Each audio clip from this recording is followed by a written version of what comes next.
Labadiena krepšinio gerbėjai, čia svarbiausių savaitės naujienų apžvalga. Lietuvos rinktinė pabaigė pasirinkimo ciklą prieš antrąjį pasaulio taurės atrankos etapą. Į oficialių kovų atkarpą Rivo Kurtinaičio Karūna buvo išlydėta su kukliu palaikymu. Mūsiškiai 3 Lietuvos miestuose sužaidė 3 susitikimus, o visus juos bendrai stebėjo vos 8318 sirgalių. Gausiausio palaikymo lietuviai sulaukė Kaune, kur rungtynes Estija stebėjo 3491 žiūrovas. Alytuje rungtynes stebėjo 2843 aistruoliai, o Vilniuje 1984. Rungtynės su Mičigano universiteto krepšininkai sulaukė kukliausio palaikymo. Tai buvo paskutinė repeticija prieš oficialių kovų startą. Rugpjūčio 28-ąją mūsiškiai išvykoje susitiks su Turkija, o rugpjūčio 31-ąją namuose laukia mūšis su Bosnija ir Hercegovina.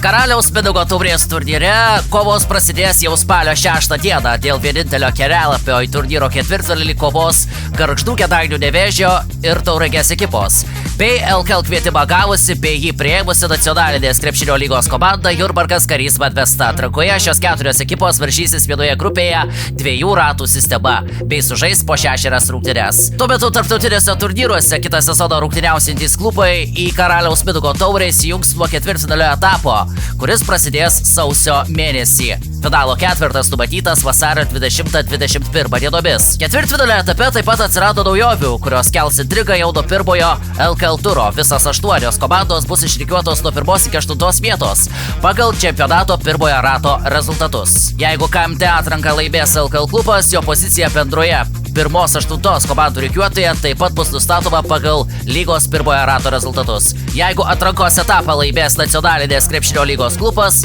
jam automatiškai atiteks ir 8 pozicija. Kaip įprasta, ketvirtfinaliuose bus žaidžiamos 2 rungtynės, o finalinio ketvirto dalyviai paaiškės pagal bendrai įmestų praleistų taškų skirtumą. O antrosios rungtynės bus žaidžiamos aukštesnę vietą užėmusios komandos aikštėje.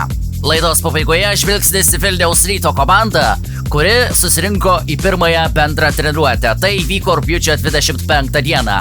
Šioje treniruotėje ant parketo pasirodė tiek komandos senbuviai bei naujokai, tiek jaunimo sistemos krepšininkai. Šį sezoną vilniečiai pradės naują erą. Giedriaus Žibėno vietą vyriausiojo trenerio poste užėmė Nedas Pacevičius. Pirmojoje treniruotėje krepšininkai dirbo be kontakto.